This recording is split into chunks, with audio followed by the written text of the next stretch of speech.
আসসালামু আলাইকুম গাইস।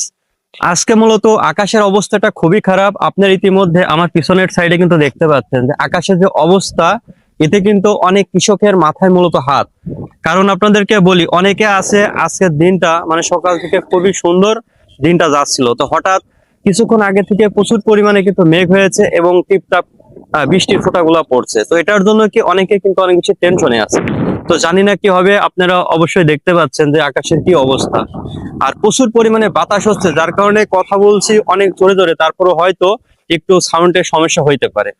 তো কৃষকদের অনেক বেশি সমস্যা কেন, অনেকে আছে তারা কিন্তু গতকালকে ধানগুলা কাটার পরে মাটিতে রাখছে আর কি, এখনো ওই পরিমাণ কিন্তু শুকায়নি, যার কারণে চাইলেও এখন বাসায় নিয়ে যেতে পারছে না।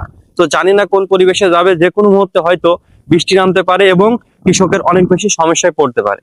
তো এই সমস্যাগুলো মূলত শুধু কৃষকরাই পড়বে, বাকি যারা আছে তারা পড়বে না। কারণ আপনারা হয়তো দেখতে পাচ্ছেন আমাদের পিছনের যে সাইডটা আছে, এই সাইডে প্রচুর পরিমাণে কিন্তু ধান চাষ করা হয়।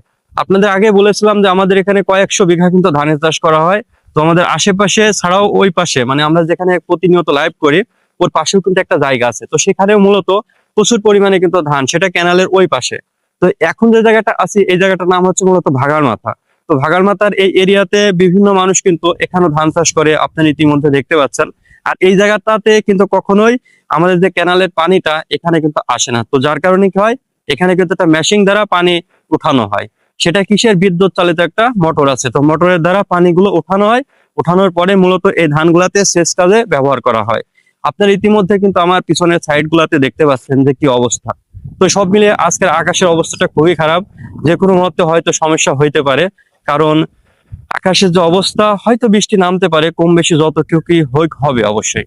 তবে এই বৃষ্টি হলে কি হবে, যে ধানগুলা মাটিতে পাড়া আছে এই ধানগুলা কলায় যাইতে পারে, বিভিন্ন সমস্যা হইতে পারে। আর ধানের যে পরিস্থিতি আমরা দেখছি এখন বর্তমানে 800 থেকে 900 টাকা মন, প্রতি মন। আবার দেখা যাচ্ছে আমরা যদি ওই ধান কাটার জন্য একটা জোন বা একটা মজুরি নেই, সেক্ষেত্রে আপনার 5 কাঠা ভুইতে একটা করে জোন লাগে। ওই 5 কাঠা শুধুমাত্র কাটবে, তাকে দেওয়া হবে 500 টাকা। তো 500 টাকা দিয়ে মূলত হচ্ছে ধানগুলা কাটার পরে এই যেখানে যে অ্যামাউন্টটা থাকবে কৃষকদের, দেখা যাচ্ছে আপনার সব মিলিয়ে কিছুটা ঘাটতে হইতে পারে আমার যতটুকু ধারণা। কারণ এই ধানগুলা চাষ করার জন্য বিভিন্ন কীটনাশক ব্যবহার করা হয়, বিভিন্ন ধরনের মেডিসিন জাতীয় অনেক কিছু ব্যবহার করা হয়। তো সব মিলিয়ে এই যে সমস্যাগুলা, এই সমস্যা নিয়ে কিন্তু কেউ কখনো কথা বলে না। তো আপনাদেরকে অবশ্যই বলবো যে কৃষকদের নিয়ে অবশ্যই সবার ভাবা উচিত।